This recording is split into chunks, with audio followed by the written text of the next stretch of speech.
کسی بہترین اردو داں کا جملہ نہیں، بلکہ یہ اللہ کا قرآن ہے۔ فرمایا مشکل میں تم ہو تو گراں میرے محبوب پہ گزرتا ہے۔ حضور تو جلدی کرتے ہیں تمہاری بھلائی چاہنے میں، کیوں؟ رشتہ بڑا گہرا ہے۔ النبی اولیٰ بالمؤمنین من انفسہم، فرمایا یہ وہ محبوب ہیں جو تمہاری جانوں سے بھی تمہارے زیادہ قریب ہیں۔ رسول کائنات صلی اللہ تعالیٰ علیہ وآلہ وسلم امت کے حق میں نرم دل رکھتے، نرم۔ لوگ سمجھتے ہیں شاید کسی کا بھلا یہ ہوتا ہے اس کو 4 پیسے دے دیے جائیں، شاید اس کا بھلا یہ ہے کہ اسے نوکری پہ لگوا دیا جائے، شاید بھلا یہ ہے کہ اس شخص کو اگر کسی وہ مشکل میں آ گیا ہے تھانے کچہری کے معاملے میں تو وہاں اس کو سہولت دلا دی جائے، آسانی کر دی جائے، کسی کو مضبوط کر دیا جائے، تو یہ اس کے ساتھ بھلائی ہے۔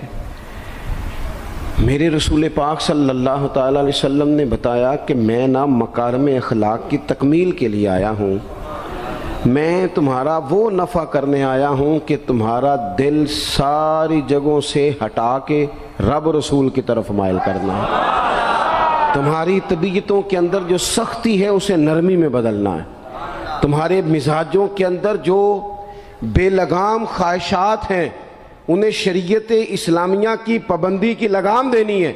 حضور سید عالم علیہ السلام نے لوگوں کی اصلاح کا جو دیکھیں نا، اگر کسی گھر میں بگڑے بچے سنور جائے نا تو روٹی تھوڑی بھی ہو تو گزارا ہو جاتا ہے، اگر گھر والے اخلاقاً اتنے اعلیٰ ہوں، ایک دوسرے سے پیار کرتے ہوں تو تھوڑے پیسوں پر بھی وقت گزر جاتا ہے۔ رسول پاک کا دل دھڑکتا تھا، کس لیے؟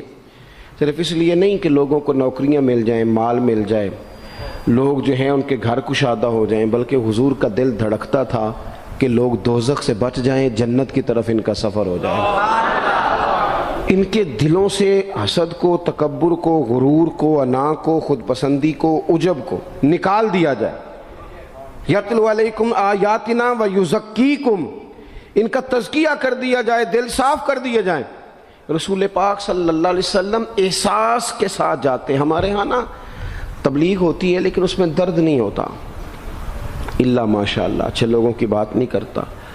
لو میرے جیسے آدمی نے تقریر کرنی ہے، گھنٹہ گزارنا ہی ہے، تو پھر بعض اوقات نفس کی خواہشیں غالب ہوتی ہیں تو وہ اصلاح سے زیادہ شوق داد لینے کا غالب آ جاتا ہے۔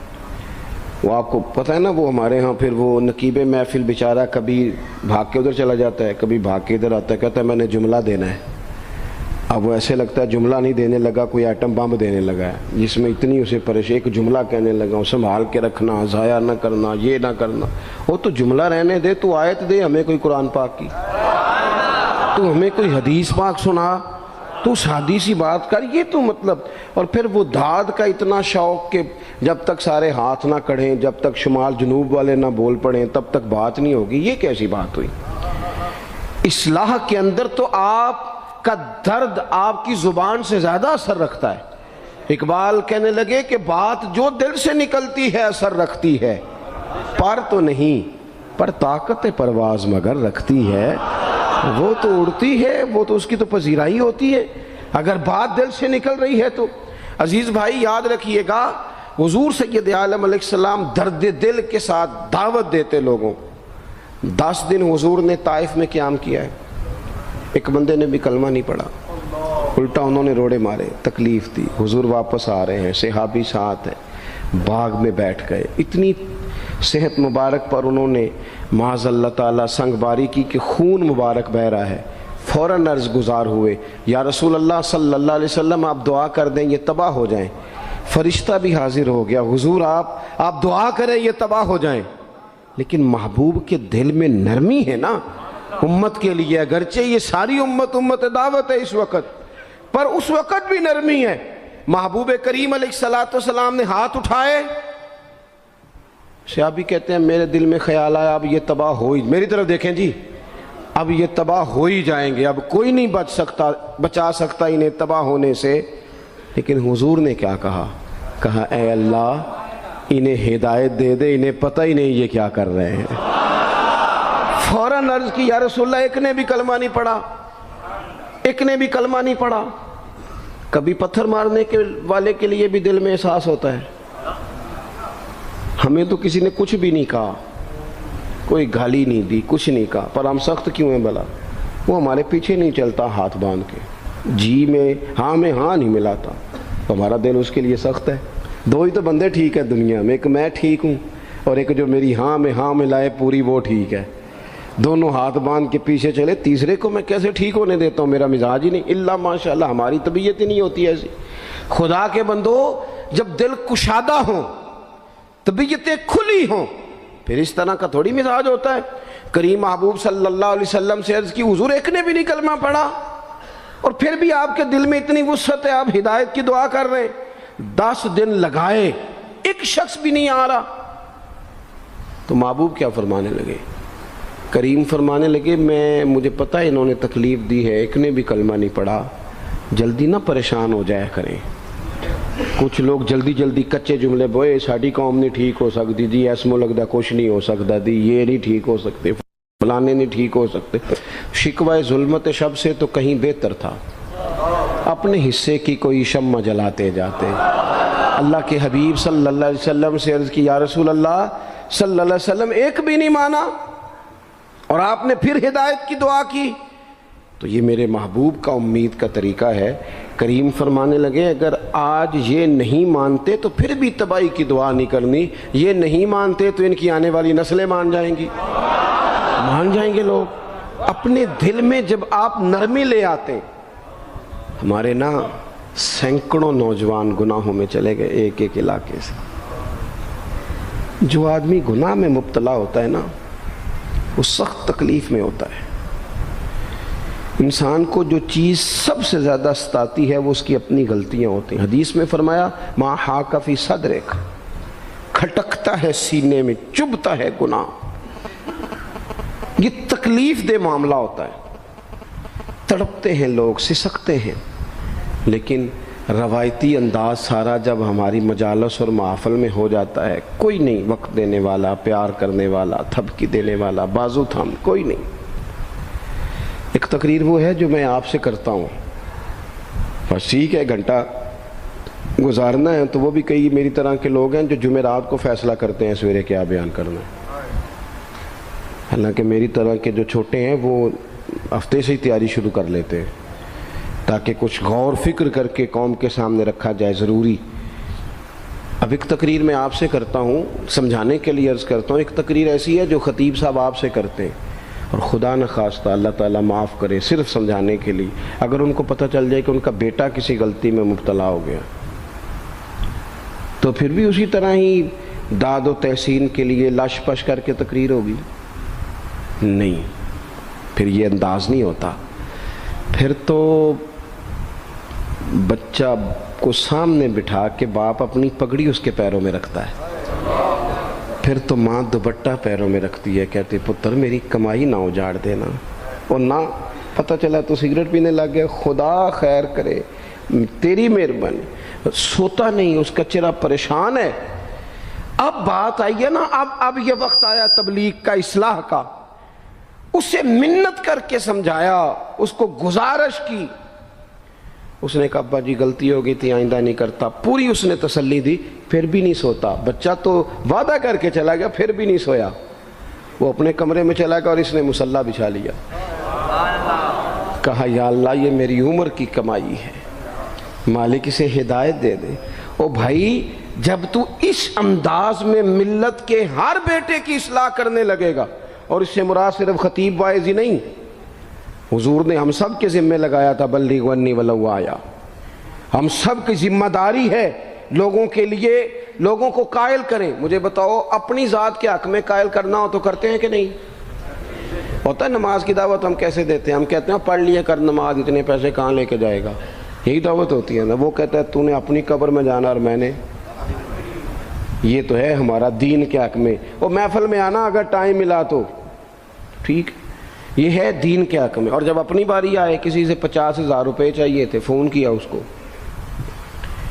ملنا تھا، وہ کہتا حکم کریں، کہتے نہیں ٹیلی فون والی بات نہیں، کہتے میں تو 2 بجے ملوں گا، تو 2:30 بجے مل، پر میں مل کے کرنی ہے۔ پھر جاتے ہی اس سے 50,000 مانگا نہیں، پہلے منت کی، دکھ سنایا، پھر اسے ثابت کرایا کہ تیرے علاوہ دینا بھی کسی نے نہیں، سارے غلط بندے ہیں، تو ٹھیک ہے معاذ اللہ۔ پھر اس کو یہ بھی ثابت کرایا وقت پہ واپس کر دوں گا۔ اتنی ساری گزارش کر کے رو دھو کے جب وہ پورا قائل ہو گیا تو آخر میں کہا مجھے 50,000۔ صحیح کہہ رہا ہوں؟ ہاں نہ تو کرو نا، چلو ہلکا سا ایسے ایسے تو کرو نا، ہوتا ہے کہ نہیں ایسے؟ او بھائی اپنے حق میں قائل کرنا تھا تو تجھے سارا طریقہ آتا تھا، اور رب رسول کے حق میں قائل کرنے کا تجھے طریقہ ہی نہیں آتا، تجھے پتہ ہی کوئی نہیں کہ کیسے قائل کرنا ہے۔ اپنے لیے تو نے قائل مائل کرنا تھا، سارا پتہ تھا، سب خبر تھی کیسے منانا ہے، اور کسی کو مسجد کے لیے منانا تھا تو کہتا ہے جی میری کو مانتے ہی نہیں، میری کون سنتا ہے۔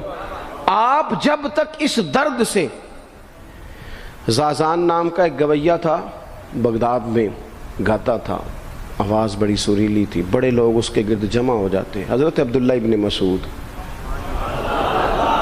رضی اللہ تعالیٰ عنہ، حضرت عبداللہ ابن مسعود، یہ وہ خوبصورت ہستی ہیں کہ محبوب نے فرمایا ان سے قرآن سیکھا کرو، یہ اسی طرح پڑھتے ہیں جس طرح میرے اوپر نازل ہوا تھا۔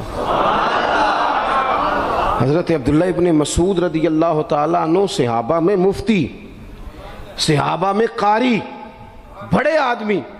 حضرت عبداللہ ابن مسعود ایک دن گزر رہے تھے کسی مقام سے جہاں بھی وہ رہتا تھا، تو وہاں اللہ معاف فرمائے گانے بجانے کی مجلس سجی ہوئی تھی، وہ گا رہا تھا، آپ گزرے تو کانوں میں ہلکی سی آواز گئی، قریب ایک شخص سے پوچھا یہ کون ہے، کس کی آواز ہے؟ کہا حضرت یہ زازان نام کا ایک گویہ ہے۔ وہیں کھڑے کھڑے درد سے کہنے لگے کتنی سونی آواز ہے، کاش یہ قرآن پاک کی تلاوت کرتا، اتنی خوبصورت آواز ہے، کوئی تو ہو نا جو اس درد سے بات کرے، کاش یہ قرآن پاک پڑھتا۔ اور پھر دعا مانگتے آگے تشریف لے گئے۔ وہ جوان تھا، فارغ ہو کے باہر نکلا، لوگوں کا رش تھا، ایک شخص نے اسے روکے، کہا زازان ادھر آ، پتہ آج کیا ہوا؟ کہا جناب کیا؟ کہنے لگے جانتے ہو حضرت عبداللہ ابن مسعود کو؟ کہا جانتے ہیں۔ فرمایا وہ صحابی رسول صلی اللہ علیہ وسلم آج گزرے، تیری آواز ان کی سماعتوں سے ٹکرائی تو فرمانے لگے کاش یہ قرآن پاک پڑھتا۔ کہنے لگا صحیح بتاؤ انہوں نے میرا نام لیا ہے؟ صحیح بتاؤ میرے لیے کہا انہوں نے؟ میرے جیسے شخص کے لیے؟ میں سوچ بھی نہیں سکتا، میں کہاں وہ کہاں، میرا نام لیا ہے؟ کہاں؟ تھوڑی دیر رکا، چند لمحوں پتہ نہیں سوچیں کہاں کہاں کا سفر کر کے آئیں، وہ ساری سوچیں درد بن کے آنسو بنی، اور پھر آنسو داڑھی پہ ٹپکے، چہرے پہ آئے۔ پھر لوگوں سے پوچھنے لگا گھر کا پتہ بتاؤ گے؟ کہا وہ فلاں جگہ پہ موجود ہیں۔ دوڑا گیا، دروازے پہ دستک دی، حضرت عبداللہ ابن مسعود آئے، کہا کون ہو بیٹا؟ کہنے لگا حضور میں وہی ہوں جس کے بارے میں آپ نے کہا تھا کاش یہ قرآن پڑھتا، میں آ گیا ہوں، پڑھا دے مجھے قرآن پاک، پڑھا دے۔ کوئی بیٹھا ہوا مجھے دور دعا دیتا ہے، میں ڈوبتا ہوں پر سمندر اچھال دیتا ہے۔ کسی سے تو آپ پیغام حق کہیں، کسی کو تو دعوت خیر دیں، یہ سب سے بڑا بھلا ہے۔ اگر کسی بد اخلاق کو با اخلاق کر دو گے نا، اس کی بیوی سکون میں آ جائے گی، اس کی ماں آرام سے سونے لگے گی، اس کا باپ کہے گا وہ حد ہو گئی، میرا پتر ٹھیک ہو گیا ہے، تمیز سے بات کرنے لگا ہے۔ بچے پریشان ہوتے ہیں، بچے، میں بیٹھا تھا کھانا کھا رہا تھا گھر میں، تو میرے گھر والے کہنے لگے مدرسے کا کوئی بچہ باہر ہے، بڑا سخت رو رہا ہے۔ میں نے کہا بلاؤ، کسی استاد نے ڈانٹ دیا ہوگا، تو بچہ میرے پاس ہے تو اس کا وجود کانپ رہا تھا۔ میں نے کہا پتر کیا ہوا؟ کہنے لگا پیر صاحب وہ میری امی تھے ابو کار فیر پہ لڑ دینے، کرو فون آیا ہے۔ تو میں نے کہا بیٹا پریشانی کی کیا بات ہے؟ کہنے لگے بڑی سخت لڑائی ہوتی ہے، میرے والد میری اماں کو مارتے ہیں، پھر ہم سارے بہن بھائی نا چار پنجوں کے نیچے چھپتے ہیں، تو وہ دور ہے، اس وقت تو 1.5 گھنٹے کا فاصلہ ہے، دور ہے میرا گھر، پر پتہ نہیں ہمارے گھر کیا ہو جائے گا۔ پیر صاحب آپ دعا مانگے نا، آپ دعا کریں نا۔ اس بچے کی کیفیت اور اس کے اوپر چھائی ہوئی آزمائش اور اس کے طبیعت میں میں اسے دیکھ کے میرے آنسو نکل گئے۔ کچھ دنوں کے بعد میں نے اس کے باپ کو بلایا، میں نے کہا خدا کے بندے، تیری انا اور تیری بیوی کی انا اتنی سخت ٹکراتی ہے کہ تیری اولاد پیس کے رہ گئی، کاش تو رسول اللہ کی اس صفت سے آگاہ ہوتا کہ خدا کے بندوں کو معاف کر دو، اللہ تمہیں معاف فرما دے گا۔ کاش تمہارے اندر وہ کیفیات ہوتی، تمہارے بچے میلوں دور رہ کے بھی تڑپتے ہیں کہ جانے گھر میں۔ کیوں؟ اس لیے کہ گنجائش نہیں دلوں میں، کوئی اخلاقی تعلیم نہیں۔ ہم نے اپنے گھروں کو خود اپنے ہاتھوں سے اتنا آزمائش کا گھڑا بنا لیا ہے، لڑائیاں، جھگڑے، مصیبتیں۔ کیوں؟ کہ پیسوں کی تو تبلیغ روز ہوتی ہے کہ کمانے چاہیے، مال کی تبلیغ تو روز ہوتی ہے، درد نہیں بٹتا، اخلاق کی بات نہیں ہوتی۔ او سجنوں، ہمارا غریب گھر تھا، پر میرے ابا جی جب گندم کا سیزن ختم ہوتا گھر میں لے کے آتے تو ہمارے گھر کے سین میں کھڑے ہو کے فرماتے، لو پتر کسے دا گھر وال نہیں تکنا، میں دانے پاتے نے پھڑو لیتے تھے، تو اڈی ماں نے اچار پا دیتا ہے، اب پرواہ نہیں۔ اس سادگی کے ساتھ، اس آسانی کے ساتھ گزارا ہوتا تھا۔ میں نے ایک دفعہ کہا، میں نے کہا ابا جی لوگ بڑا بڑا پیغام دیتے ہیں، پیسے کماؤ پیسے، آپ نہیں دیتے پیغام، چلیں یہ بتا دیں کوئی شے پسند نہیں کھانے میں؟ کہنے لگے بیٹا بھوک لگی ہو تو ہر شے پسند ہو، نہ لگی ہو تو نخرا ہی نخرا، اگر طلب ہوگی تو یہ بھی تمہیں نفع دے گا، لیکن اپنے گھر میں سکون رکھنا، اطمینان رکھنا، اس ٹینشن سے اپنے ایک دوسرے کو اخلاق کا سبق پڑھائیں، دلوں کی نرمی کا درس دیں، تھوڑی سی کوشش کریں جس سے ہمارے گھر بچ جائیں۔ اور اگر کوئی بندہ گناہگار نظر آئے تو اس پر تنقید نہ کریں، تنقید نہ کریں، مجھے صحیح بتانا، دل پہ ہاتھ رکھ کے۔ خدا نہ خواستہ کسی کا بچہ بچی معاذ اللہ، اللہ بچائے سب کو، بگڑ جائے تو کیا وہ چوک میں کھڑے ہو کے چسکے لے لے کے بتائے گا کہ بچہ میرا بگڑ گیا ہے؟ بولو سارے، بولو جلدی سے۔ تو پھر پڑوسیوں کا بچہ بگڑا ہے تو پھر چسکے کیوں لیے؟ گلی میں کسی کی بیٹی سے معاذ اللہ خدا نہ خواستہ کوئی ایسی غلطی ہو گئی تو جگہ جگہ باتیں کی، تیاں سانجیاں نہیں ہوندیاں؟ اپنے بچے کے بارے میں جب تو کہتے چھپ جائے بات، دیکھنا۔ حضرت سیدنا جنید بغدادی کہتے ہیں میرے ماموں تھے حضرت سری سختی، میں اپنے ماموں سے ہی بیعت تھا، انہی کی خدمت میں رہتا تھا۔ فرماتے ہم جا رہے تھے، ایک دن انہوں نے چھڑی پکڑی ہے، ایک ہاتھ میں مجھے تھاما، تھوڑا آگے گئے تو رش تھا، چند لوگ کھڑے تھے، تو حضرت سری سختی مجھ سے کہنے لگے جنید دیکھ تو صحیح رش کیوں ہے؟ تو میں گیا تو ایک نوجوان شراب پی ہے، معاذ اللہ نشے میں دھت لیٹا ہے، ارد گرد لوگ کھڑے، اور وہ چونکہ پوری طرح اس پر نشہ غالب ہے تو اول فول باتیں کر رہا ہے، لوگ بھی اس کے ساتھ جو ہے وہ ہنسی مذاق کر رہے ہیں، اس کا مذاق اڑا رہے ہیں، رش ہے۔ میں نے آ کے کہا حضور دفع کریں، ایک شرابی لیٹا ہے، لوگ بھی مذاق اڑا رہے ہیں اور بس ایسے شوگر لگا ہوا ہے۔ سارے لوگ تماش بین نہیں ہوتے۔ ہاں حضرت فرمانے لگے نہیں جنید ایسے کیسے چلے جائیں، چل نہ مجھے لے چل۔ کہتے ہیں بوڑھے شیخ، ہاتھ میں نے تھاما تو وہاں لے گیا، حضرت نے لوگوں کو ڈانٹا چلو دوڑو۔ پرانے زمانے میں لوگ بزرگوں کی حیا کرتے تھے، سب لوگ وہاں سے چھٹ گئے۔ کہتے ہیں مجھے فرمانے لگے جنید جا پیالے میں پانی لا۔ کہتے ہیں میں ایک پیالے میں پانی بھر کے لایا، انہوں نے اپنے بوڑھے ہاتھوں سے اس کا منہ دھویا، اس کے چہرے پہ پانی ڈالا، اس کا منہ صاف کیا، پھر اسے کھڑا کیا، اسے گھر بھیجنے کو کہا۔ کہتے ہیں وہ وہیں ایک کونے میں سائیڈ پہ ہو گیا تو حضرت نا منہ دھو کے نا تھوڑی دیر چپ کر گئے، پھر 2-3 لمحے گزرے تو ان کی آنکھوں میں زور زور سے آنسو ٹپکے اور ہاتھ اٹھا کے کہنے لگے مالک میں تیرا کمزور بندہ ہوں، میں منہ دھو سکتا تھا، میں دل تو نہیں نہ دھو سکتا، جو میرے اختیار میں تھا میں نے کر دیا، باقی تو مقلب القلوب ہے، کر نہ کرم۔ یہ کسی ماں کا بیٹا ہے، کسی خاتون کا شوہر ہے، او بھائی جو نشے پہ لگ جائیں ان کے بچے باپ کے ہوتے ہوتے یتیموں جیسی زندگی گزارتے ہیں، لوگوں کے مانگ کے کپڑے پہنتے ہیں۔ کسی نے کہا تھا اگر دشمن سے زیادہ بدلہ لینا ہو تو اسے قتل نہ کرو، نشے پہ لگا دو۔ معاذ اللہ، اتنا لوگوں نے، کتنا عام نشہ ہو گیا۔ کہا اللہ میں نا منہ دھو سکتا ہوں، دل نہیں، دل تو دھو سکتا ہے، دھو دے۔ کہتے ہیں یہ کہہ کہ حضرت اٹھے تو میں نے عرض کی حضور ویسے منہ دھویا کیوں آپ نے؟ تو فرمانے لگے اس لیے دھویا ہے کہ جب تک منہ سے بدبو آتی رہے گی جتنے لوگ سونگتے رہیں گے اس کے شرابی ہونے کے گواہ بنتے رہیں گے۔ میں نے اس لیے دھو ڈالا ہے کہ ہو گئے پیچھے جو ہو گئے، مزید گواہ نہ بنے حضرت سری سختی کہتے ہیں میں نے، حضرت جنید بغدادی کہتے ہیں میں نے اسی رات تہجد کے وقت اٹھ کے حضرت کو وضو کرایا، میں نے ان کا بازو تھاما، میں ہی ان کو مسجد میں لے کے گیا۔ کہتے ہیں جب ہم مسجد میں پہنچے تو وہ کل دوپہر والا شرابی ہم سے پہلے مصلی پہ بیٹھا تھا۔ کہتے ہیں میرے دل سے آوازیں نکل رہی تھی، شیخ دیکھ لو پھر مالک کتنا کریم ہے، آپ نے منہ دھو ڈالا تھا، رب نے دل بھی دھو ڈالا، کرم فرما دیا۔ کوئی ہو نا جو ایسا کرے؟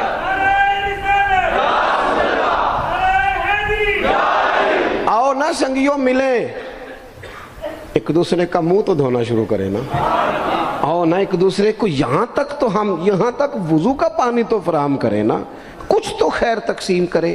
اخلاق کی تربیت میں دیکھتا ہوں ہمارے وطن میں اضطراب ہے، بے چینی ہے، اس طرح کا ماحول بنایا گیا ہے کہ لوگ ایک دوسرے کے حق میں سخت ہو گئے ہیں، مزاجوں میں تلخیاں ہیں، لڑتے جھگڑتے ناراض ہوتے لوگ، بگڑتے کوستے ڈانٹتے شکوے کرتے لوگ۔ شکوہ جو ہوتا ہے نا یہ بندے کو بے چین کر دیتا ہے، شکر بندے کو سکون میں مبتلا کرتا ہے۔ شکوے آزمائشیں اپنے دلوں میں وسعت لائیں، ایک دوسرے کو اصلاح کی طرف لائیں، ایک دوسرے کو پیغام دیں، ایک دوسرے کی تربیت کریں، تھوڑا سا حوصلہ، تھوڑا سا صبر، تھوڑی سی گنجائش اپنی طبیعتوں میں پیدا کریں۔ اپنے بچوں پر سب سے زیادہ نگرانی یہ کریں کہ ان کا اخلاقی معیار کیا ہے۔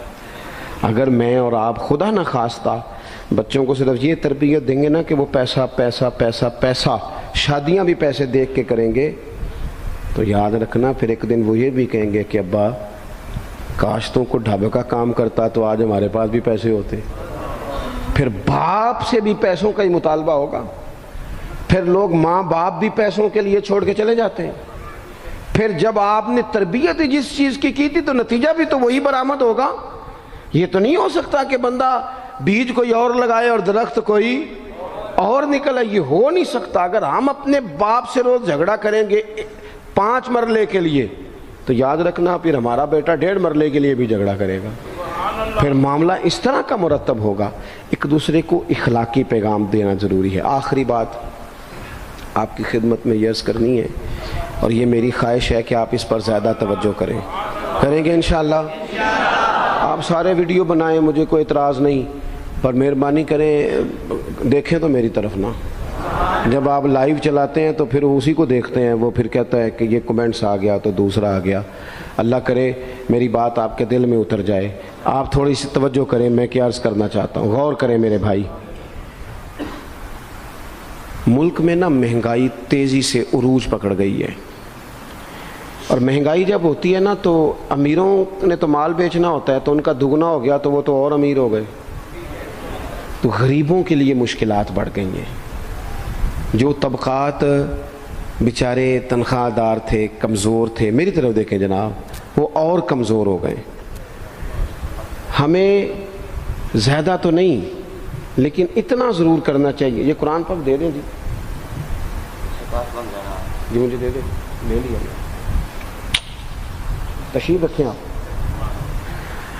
عزیز بھائی تھوڑا سا نا، زیادہ نہیں، 3 لوگ مل کے ایک غریب آدمی کا خیال تو رکھ ہی سکتے ہیں نا، لیکن غریبوں سے بھی عرض کروں گا سہارا بندوں کو نہیں بنایا کرتے، سہارا رب رسول کو بنایا کرتے۔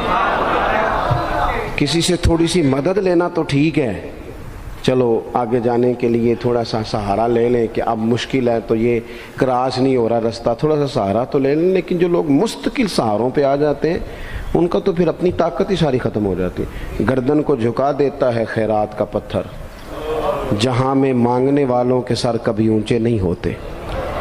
تھوڑی سی ہم نے ایک دوسرے کی مدد کرنی ہے۔ جو لوگ زیادہ مالدار ہیں ان سے میری گزارش ہے کہ تھوڑے سے خرچے کم کر لیں، اپنے ہاتھوں سے تقسیم کریں۔ یہ چھوڑ دیں کہ وہ میرے چچا کے جو بیٹے ہیں وہ میرے ساتھ اچھا سلوک نہیں کرتے، وہ فلانے ہیں، وہ ان کا سلوک اگر وہ کریں گے تو اللہ سے اجر لیں گے۔ آپ اگر ان کو محسوس کرتے ہیں نا وہ غریب ہیں، ماموں کے بیٹے، چچا کے بیٹے، گلی والے، محلے والے، تو تھوڑا تھوڑا کر کے اپنے بھائیوں کی مدد کرنی شروع کریں۔ دیکھو عید پہ کپڑے تھوڑے لے لو نا، ویسے بھی سوٹ کی ضرورت تو صرف عید پڑھنے کے لیے، بعد میں تو کپڑے بدل کے گوشت کرتے ہیں، تو بچے ویسے سوئے رہتے ہیں سارا دن۔ تھوڑی سی نا اپنے اضافی خرچے کم کریں. غربا کی تھوڑی یہ عید گزری تھی نا چھوٹی تو شادیاں شروع ہو گئی تھیں. میرے پاس لوگ بہت زیادہ آتے ہیں، چونکہ نیک آدمی سمجھ کے اچھا گمان کر کے لوگ دعاؤں کے لیے کہتے ہیں، تو ان کے دکھ سن کے نا تو کئی دفعہ سوچتے ہیں کہ یار یہ جو امیروں نے اتنے مہنگے مہنگے ہوٹلوں میں روٹیاں کھائیں، اتنی مہنگی مہنگی گاڑیاں پجارو، یہ اللہ کے حضور جواب بھی تو دینا ہے نا. ہم نے ایک دوسرے کا خیال چھوڑ گئے، دو چار باتیں سوچ کے نا، وہ جی اس کے گھر میں 3 لوگ ہیں، کام کیوں نہیں کرتے ہیں؟ خدا کے بندے کرتے ہیں کام، لیکن محنت سے نہیں ملتا، خدا کے فضل سے ملتا ہے. تیرے اوپر فضل ہے، تجھے اب باتیں آتی ہیں، لیکن کئی دفعہ سارے بھی کریں تو رزق جب ہی آتا ہے جب رب چاہتا ہے. ایک تو وہ لوگ ہیں جو ہاتھ پھیلا کے مانگ لیتے ہیں، ایک سفید پوش ہوتے ہیں لا یسألون الناس الحافا، جو لپٹ لپٹ کے سوال نہیں کر سکتے. ان کو دیکھیں، بالخصوص اپنے بہن بھائیوں میں، قریبی رشتہ داروں میں، پڑوسیوں میں تھوڑی تھوڑی لوگوں کی مدد کریں اور اپنے خرچے بتدریج کم کریں. خواہش تو بچوں کی طرح ہوتی ہے، ایک خواہش پوری کریں تو دوسری پیدا ہو جاتی ہے، دوسری پیدا کریں تو 4 خواہشیں اور کھڑی ہیں. یہ نفس تو بچے کی طرح ہے. اپنی خواہشات تھوڑی کم کر کے، یہ حکومتوں سے آپ امید نہ رکھیں. ہمارے ملک میں جتنی سیاسی جماعتیں حکومتیں کر چکی ہیں یا کر رہی ہیں، ان سے کوئی توقع نہیں. یہ بیچارے تو اپنے جھگڑوں سے ہی باہر نہیں آتے، انہیں کیا خبر کہ غریب کہاں بستا ہے. جب تک بندہ وہاں سے ہو کے نہیں نا گزرتا جو اصل جگہ ہے. تمہیں یہ جو تم اے سی والے کمروں میں بیٹھ کے اور جناب نیسلے کی بوتلیں رکھ کے پریس کانفرنس کرتے ہو، تمہیں کیا پتہ ہو، تمہیں کیا خبر ہو کہ بچوں کی فیس دینی ہو تو بوڑھے ماں باپ پہ کیا گزرتی ہے. تمہیں کیا خبر ہو کہ عید آ گئی ہے تو بوڑھے کس طرح مشورے کر رہے ہیں کہ اگر عید کر کپڑے نہ کر لے تو ساس گلاں کرے گی. تمہیں کیا خبر ہو کہ کچھ غریب ایسے بھی ہیں جو بیچارے رات کو مشورہ کرتے ہیں کہ صبح ناشتے میں گھی کہاں سے لانا ہے، بچوں کے پراٹھوں کے لیے تو گھی بھی نہیں ہے، گندم امیر شہر کی ہوتی رہی خراب اور بچی کسی فقیر کی فاقے سے مر گئی. خدا را مہربانی کریں، گنجائش پیدا کریں. بندہ کبھی بھی جیب کا سخی نہیں ہوتا. بخاری شریف میں پورا باب ہے کہ بندہ غنی دل کا ہوتا ہے. اپنے دل کا غنا اپنے اندر لائیں. جب آپ کا دل سخی ہو جائے گا ساری چیزیں ٹھیک ہو جائیں گی. اللہ تعالیٰ مجھے اور آپ کو توفیق عمل عطا فرمائے. اللہ تبارک و تعالیٰ اپنے بندوں پر بڑا مہربان ہے، وہ اپنے بندوں کو معاف کرنے والا ہے، اپنے بندوں پر رحمت کرنے والا ہے. ہم اللہ تعالیٰ کے عاجز بندے ہیں. خواہشات نفسانیہ کئی دفعہ معاذ اللہ غالب آتی ہیں، غلطیاں ہو جاتی ہیں، اور ان غلطیوں کی پاداش میں انسان اپنی جان پر زیادتی کرتا ہے. اللہ تعالیٰ معاف کرے تو اس کا سفر اللہ کے عذاب کی طرف ہوتا ہے. اب ہمیں یہ حکم ہے کہ ہم سب بار بار استغفار کریں اپنے رب کی بارگاہ میں، اس کے حضور توبہ کریں، اللہ سے معافی کے خواستگار ہوں. نبی پاک علیہ الصلوۃ والسلام نے تعلیم امت کے لیے فرمایا ہے کہ میں دن میں 100 بار اپنے رب سے استغفار کرتا ہوں. بار بار اس کی طرف رجوع کیا جائے، بار بار اپنے رب کے حضور معافی مانگی جائے، اور بار بار جائزہ لیا جائے اپنے اعمال کا. بار بار کوشش کی جائے کہ ہم اپنے آپ کو سنواریں، ہم اپنے آپ کو بدلیں، اپنے اندر تبدیلی لائیں. ہم ایسے اعمال کریں جس کی برکت سے اللہ تعالی ہمیں معاف فرمائے. کوشش کریں کہ ہم بار بار اپنا حساب کریں، محاسبہ کریں. ہمارے ہاں یہ ہوتا ہے کہ لوگ اپنی جسمانی صحت کا تو بڑا خیال رکھتے ہیں کہ میری طبیعت ٹھیک نہیں، ٹیسٹ کرا لوں، یہ چیز کھاؤں، یہ نہ کھاؤں، میں غور کروں کہ کس چیز سے میری طبیعت خراب ہوتی ہے، کس سے بہتر ہوتی ہے. اس کا بڑا لحاظ اور خیال کیا جاتا ہے. لیکن روحانی زندگی کس سے برباد ہوتی ہے، کون سے گناہ ہیں جو باطن کو اجاڑ دیتے ہیں، دل کو تباہ کر دیتے ہیں، اخلاق کا جنازہ نکال دیتے ہیں، اس پر ہم غور نہیں کرتے. اپنی ساری زندگی اپنا ظاہر سنوارنے میں گزار دیتے ہیں، اور دل جس پر رب کریم کی نظر کرم رہتی ہے اس پر ہم توجہ نہیں کرتے. سب سے پہلے تو اپنا محاسبہ کریں زندگی میں. حضرت عمر رضی اللہ تعالیٰ عنہ ایک جملے میں بات بہت بڑی ارشاد فرما گئے. آپ فرماتے ہیں کہ اپنا حساب کرو اس سے پہلے کہ تمہارا حساب کیا جائے. پھر حساب کیا جائے گا تمہارا پھر مشکل ہوگی. تو ابھی سے اپنا حساب کیا جائے. اب ان لوگوں کا معاملہ ہے جو دنیا سے رخصت ہو گئے. انسان خیر اور بدی اس کا مجموعہ ہوتا ہے. انسانوں میں نیکیاں بھی ہوتی ہیں, کمزوریاں بھی ہوتی ہیں. اب ہم میں سے جو دنیا سے رخصت ہو گئے ہیں ان کے تعلق سے ہمارے کوئی ذمہ داریاں ہمارے ذمے بچتی ہیں. ایک تو ہم سب کا معاملہ ہے, وہ میں نے پہلے عرض کر دیا کہ ہمیں اپنا حساب کرنا ہے, اپنے معاملات کو دیکھنا ہے, استغفار کرنا. پھر یہ کہ جو لوگ رخصت ہو گئے ان کے لیے کیا کریں. تو چونکہ انسان میں کمیاں بھی ہوتی ہیں, خوبیاں بھی ہوتی ہیں, تو سب سے پہلے تو اللہ کے حبیب علیہ السلام نے ہمیں فرمایا ہے کہ اذکروا محاسن موتاکم. جب تم میں سے کوئی رخصت ہو جائے تو اس کی اچھی اچھی باتوں کا ذکر کرو. ایسا نہیں کہ انسان میں ساری خوبیاں ہی ہوں گی, لیکن تم خوبیاں تلاش کر کے ان کا بیان کرو. تم زمین پر اللہ کے گواہ ہو. ایک تو جب بھی کسی جانے والے کا ذکر کریں خیر کے ساتھ کریں, بھلائی کے ساتھ کریں, اچھے لفظوں کے ساتھ کریں. کہیں کوئی کمی یاد آئے بھی تو اب اسے چھوڑ دے, وہ بندہ رخصت ہو گیا. اس کا ذکر خیر کے ساتھ کرنا, اس کو ذہن میں ضرور بٹھائیں. دوسری بات یہ کہ جب کوئی دنیا سے جائے تو اس کی طرف سے اصالِ ثواب کریں, یعنی ایسے اعمال کرے جن کی وجہ سے اسے ثواب پہنچے. اب ہمارے ہاں جو رسم و رواج بعض بن گئے ہیں, بڑی بڑی دیگیں, بڑے لاؤ لشکر, نامی گرامی بندہ ہے تو نامی گرامی آؤ جاؤ, تو کھانے تو بڑا جلسہ, تو پتہ لگ جائے لوگوں. تو پہلے تو یہ یاد رکھو جس کام میں تھوڑی سی بھی ریاکاری ہو اس پر اللہ کی بارگاہ سے اجر کی امید کیسے رکھتے ہو؟ جب تک عمل خالص لوجہ اللہ نہیں ہوتا, جب اس پر ثواب مل نہیں رہا تو جائے گا کیسے؟ جتنا آپ عمل چھپا کے کریں گے, جتنا آپ عمل اللہ کی رضا کے لیے کریں گے, اتنا ثواب زیادہ ہوگا, جانے والے کو فائدہ زیادہ ہوگا. وہ میں ختموں پہ جاتا ہوں کئی دفعہ تو وہ کہتے ہیں اتنے لاکھ روپیہ مسجد کو دیا, اس کا بھی اعلان کر دیں. اتنے قرآن پاک پڑھے ہیں تو اس کا بھی اعلان کر دے. کس کو بتا رہے ہو اعلان کر کے؟ اللہ کو تو پتہ ہے تم نے کیا پڑھا ہے. یہ پرچیاں پڑھ پڑھ کے کس بات کی سنا رہے ہو؟ کیا مطلب ہے اس کا؟ حضرت عبداللہ ابن مسعود رضی اللہ تعالیٰ عنہ فرماتے ہیں بعض ریاکار مر کے بھی ریاکاری نہیں چھوڑتے. حضور مر کے ریاکاری نہیں چھوڑتے, مرنے کے بعد کیسے ہوگی؟ فرماتے ہیں ان کی خواہش ہوتی ہے جنازے بڑے ہونے چاہیے, لوگوں کو پتہ لگ جائے فلانا گیا. مرنے کے بعد بھی تو دکھاوا کر رہا. حضرت ابو ذر غفاری رضی اللہ تعالیٰ عنہ کا جنازہ چند لوگوں نے پڑھا ہے, 4-5 لوگوں نے, اور حضور کے محبوب ترین صحابی ہیں. بڑا جنازہ بھی بڑی بات ہے, اللہ تعالیٰ توفیق دے تو اچھے لوگوں کے بڑے جنازے, لیکن کسی کا جنازہ چھوٹا بھی ہو جائے تو مطلب یہ نہیں کہ بندہ ٹھیک نہیں تھا. بات کی سمجھ آ رہی ہے؟ تو میرے عزیز, اصالِ ثواب کریں تو اللہ کی رضا کے محض. پتہ ہوتا ہے محلے میں غریب کون ہے, اپنے والد اور والدہ کے نام پر غریب کو دے دیں. کسی مقروض کی مدد کریں, اس بیچارے کی جان چھوٹ جائے.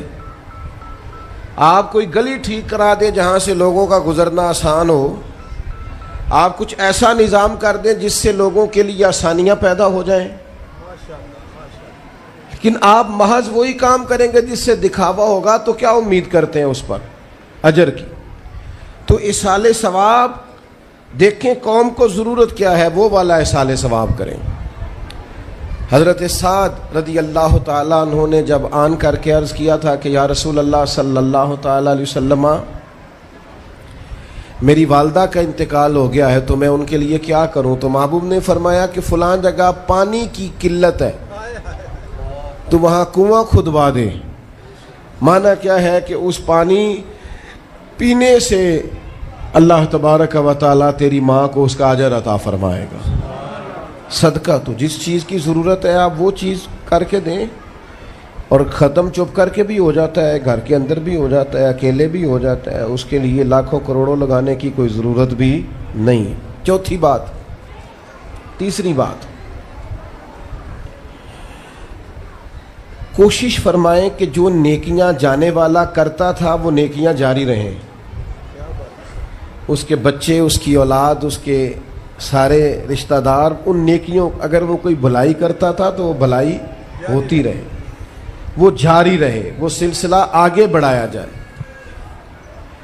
ہم یہ کرتے ہیں کہ ہم خیر کے کاموں کو جاری نہیں رکھتے، بلکہ والد کے جانے کے بعد تو بچے بڑے سیانے ہوتے ہیں، وہ کہتے ہیں ابا جی کو تو بس وہ فلانا غریب بھی لوٹ کے لے جاتا تھا، فلانا بھی اپنی مجبوری سنا کے، تو ہم تو سیانے ہیں۔ او خدا کے بندے، حضور علیہ السلام نے فرمایا تمہیں جو روزی دی جاتی ہے وہ تمہارے کمزوروں کی وجہ سے دی جاتی ہے، وہ جو ضعیف کمزور لوگ تمہارے دسترخوان سے کھا جاتے ہیں ان کے سبب سے اللہ تعالیٰ تمہیں عطا کرتا ہے۔ تو اس لیے یہ تو کوئی طریقہ نہیں ہے کہ آپ کے بزرگ خیر کا کام کرتے تھے، آپ نے چھوڑ دیا، تو آپ ایک کام یہ کریں کہ ان کی نیکیاں جاری رکھیں۔ اور چوتھی بات یہ کہ ان کے لیے دعا کریں۔ دعا ہمیں حضرت ابراہیم نے سکھائی ہے، سورہ ابراہیم میں موجود ہے، ربنا اغفر لی ولوالدی، یا اللہ مجھے بھی بخش دے اور میرے ماں باپ کو بھی، وللمؤمنین یوم یقوم الحساب، اور جس دن تو حساب لے اس دن سارے مومنوں کی بخشش فرما دے۔ ایک شخص نے نا حضور علیہ السلام کے سامنے دعا مانگی، اللہ مجھ پہ رحم فرما اور اپنے نبی پہ رحم فرما۔ حضور فرمانے لگے تو نے اللہ کی رحمت کو محدود کیوں کر دیا ہے؟ تو وہ کہہ سارے مومنوں پہ رحم فرما، سب پہ رحم فرما۔ بھائی سب کے لیے دعا مانگیں۔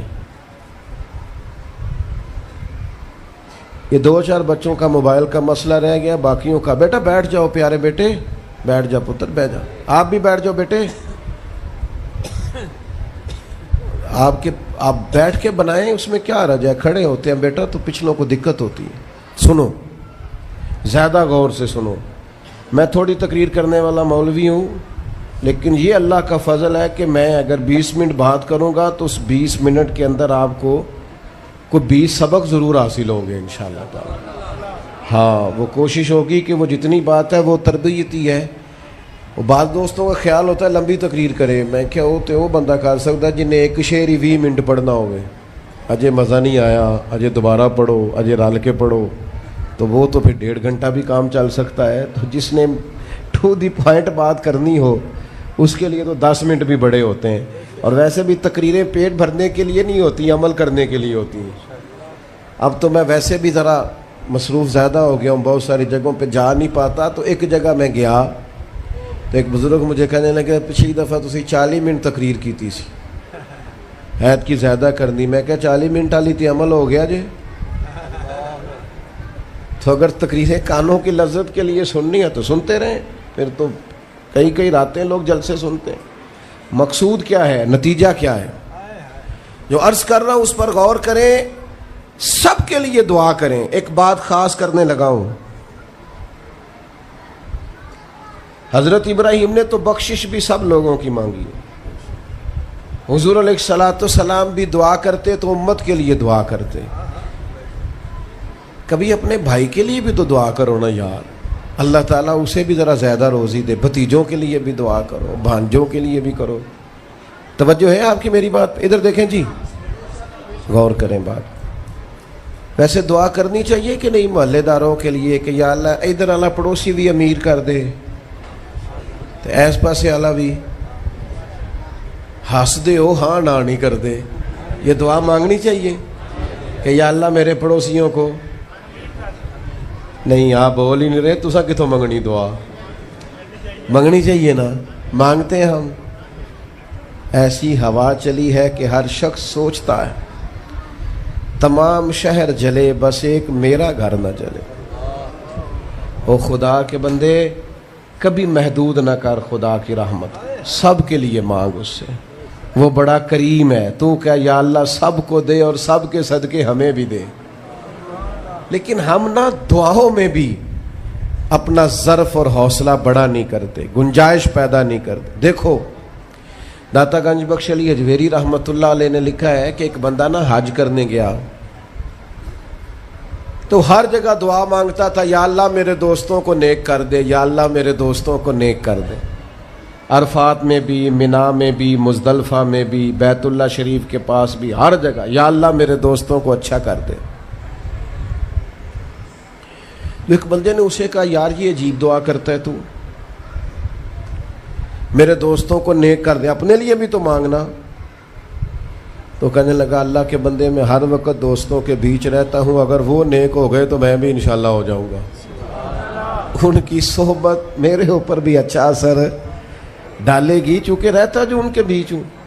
ہمارا علاقہ امیر ہو گیا تو انشاءاللہ ہم بھی ہو ہی جائیں گے. لوگوں کے رزق میں برکت ہوگی تو ہمارے رزق میں بھی تھوڑا سا نا کشادہ دل کریں ہر معاملے میں. اور سنیں حدیث پاک، نبی کریم علیہ الصلوۃ والسلام نے فرمایا، جو دعا اپنے بھائی کی غیر موجودگی میں اس کے لیے مانگی جاتی ہے نا، اللہ وہ دعا جلدی قبول فرماتا ہے. اور حضور فرماتے ہیں جب تم اپنے بھائی کی غیر موجودگی میں اس کے لیے دعا مانگتے ہو، اللہ تمہارے سرانے فرشتہ کھڑا کرتا ہے اور فرشتہ کہتا ہے، مالک جو یہ اس کے لیے مانگ رہا ہے پہلے اسے عطا فرما. تو کیسی سعادت کی بات. لیکن سینہ کشادہ کرنا پڑے گا، دل بڑا کرنا پڑے گا، حوصلہ بڑا کرنا پڑے گا. جب تک دل، طبیعت، حوصلہ یہ بڑا نہیں ہوتا اتنی دیر تک لطف. حضور کی ساری امت کے لیے دعا مانگیں کہ اللہ جتنے خوش عقیدہ ہیں محبوب کے غلام سب کو جنت عطا فرما، سب کے لیے کھول دے دروازے جنت کے. دعا اللہ کی. اچھا پھر دعا مانگنی بھی ذرا ذوق سے چاہیے.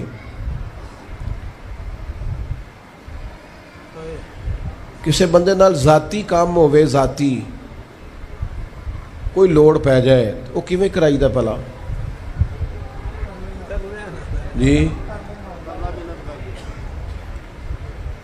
تو پتہ ہے سارے گل دا. السلام علیکم جناب. کہندا وعلیکم السلام. کتھے ہو جی؟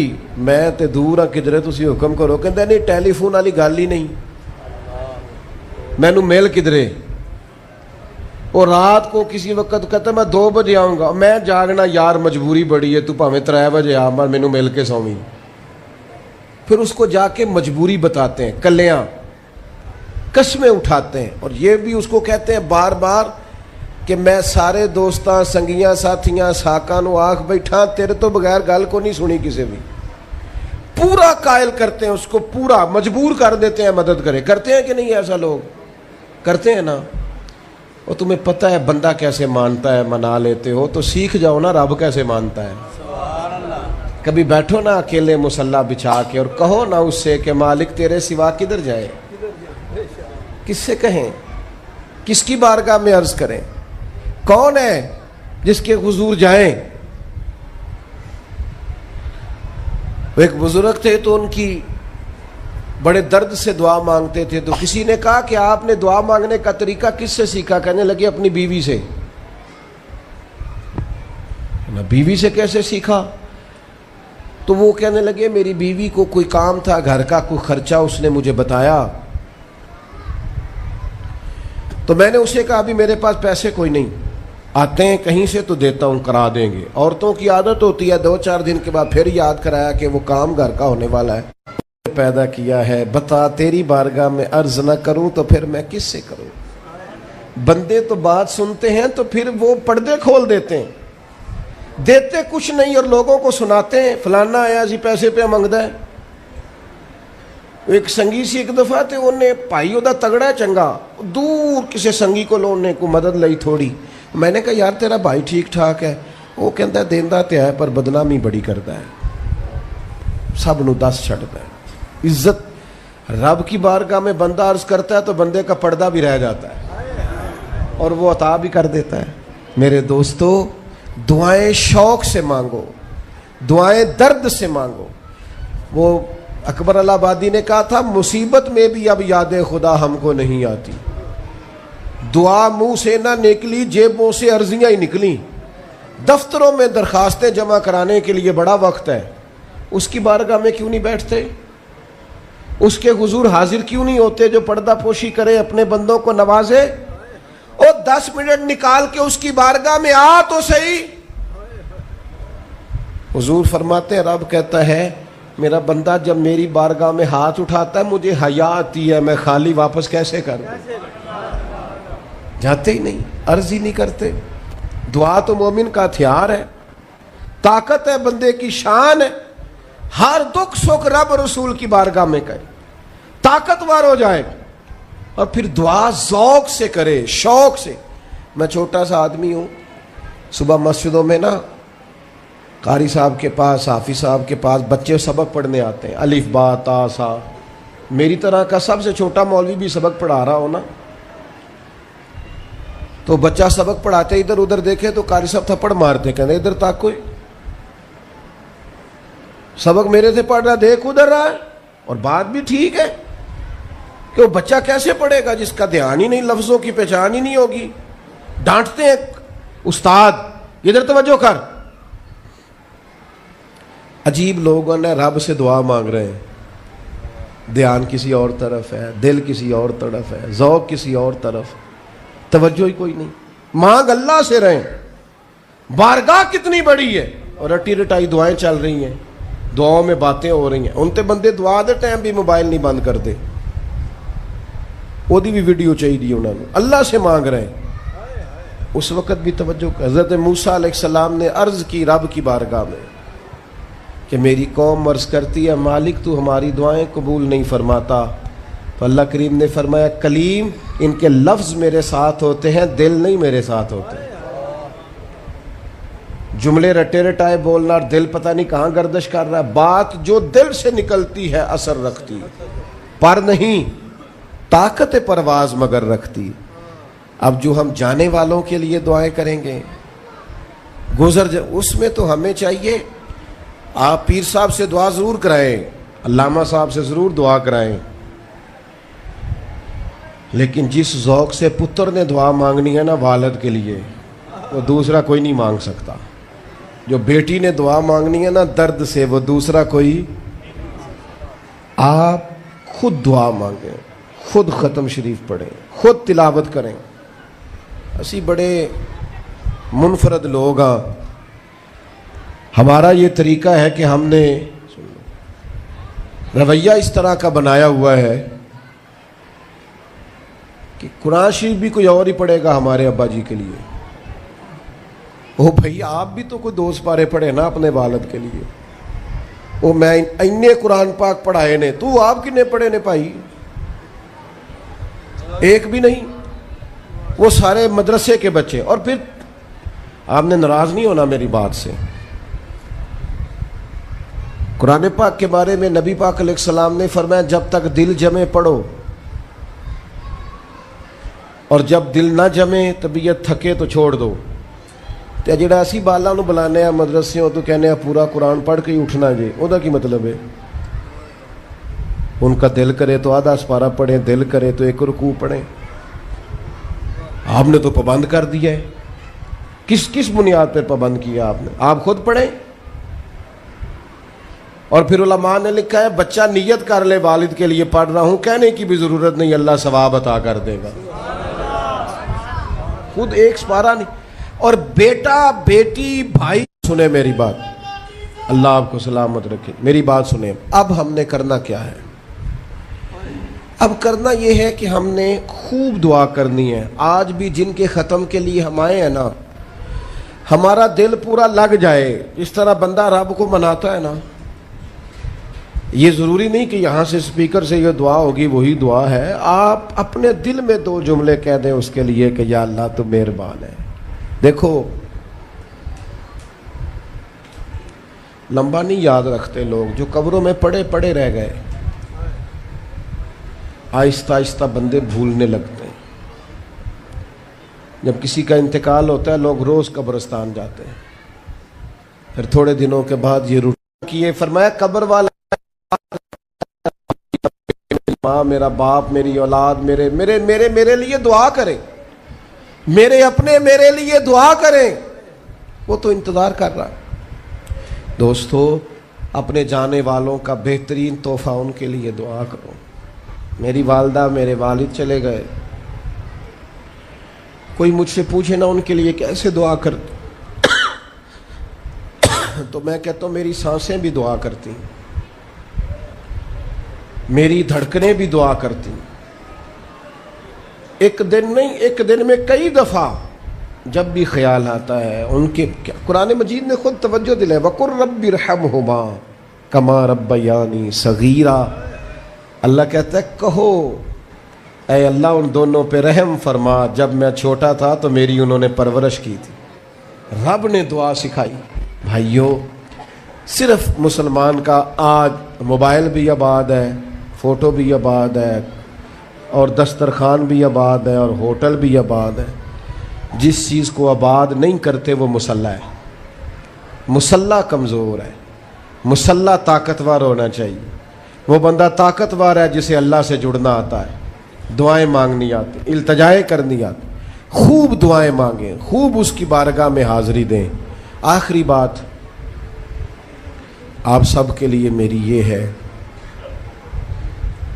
کہ ہم سب نے دنیا کو چھوڑ کے جانا ہے. ہم دنیا میں اچھے عمل کرنے آئے ہیں. جڑا بچہ اتوں پردیس گیا ہے نا, ابا جی نے پلاٹ ویچیا ہے تے اماں نے زیور ویچیا ہے, وہ باہر کام نہ کرے تو جڑے اتوں کو بندہ جائے وہ کہندے یار تو کڈا بیوقوف ہے, تیری ماں پیو نے جڑے کام کر لیا تو وہ کردا ہی نہیں, ویلا پھرنا ہے. اور پھر میں نے سیانے لوگ دیکھے ہیں سعودی عرب میں 40 سال گزارتے ہیں پر وہاں گھر نہیں بناتے. دبئی میں, یورپ میں 40 سال گزارے, گھر نہیں کوئی. بلکہ جو کمبل خریدا تھا نا جاتے وقت, واپسی تک وہی کمبل ہے. کیوں؟ کہ وہ سمجھتے ہیں گھر تو پاکستان میں. پردیس کے لیے محنت, یہاں گھر بنانے کا مقصد کوئی نہیں. اور میرے دوستو, نبی پاک نے ہمیں فرمایا دنیا میں اس طرح رہنا جس طرح مسافر رہتے ہیں. گھر تو تمہارا جنت میں, اصل ٹھکانہ تو آخرت کا ہے. لیکن ہم ساری تباہی اتار رہے ہیں, یہاں فارغ پھر رہے ہیں. آپ نے ناراض نہیں ہونا, ڈھیر سارے بندے بے نمازی ہیں اور بلا وجہ بے نمازی ہیں, کوئی وجہ نہیں. جو بندہ کہتا ہے نماز کے لیے ٹائم نہیں ملتا, جھوٹ بولتا ہے. کیونکہ رب کہتا ہے لا یکلف اللہ نفسا الا وسعہا, جو بوجھ کوئی اٹھا نہ سکے میں ڈالتا ہی نہیں. تو ہم نماز پڑھ سکتے تھے تو اللہ نے فرض کی ہے. ٹھنڈے اے سی لگ گئے, اب فجر میں آنکھ ہی نہیں کھلتی. او خدا کے بندو, اس وقت سے ڈرو جب اے سی بھی ہو, کمرہ بھی ہو, پر نیند ہی نہ آئے. آج نیند ضرور کرو پر غافلوں والی نہ کرو. فجر کی نماز بر وقت. آج کل ہی تو موقع ہے فجر پڑھنے کا جب رات چھوٹی. اب بھی تو مزہ آتا ہے, بندہ تھوڑی قربانی دے کے اٹھتا ہے.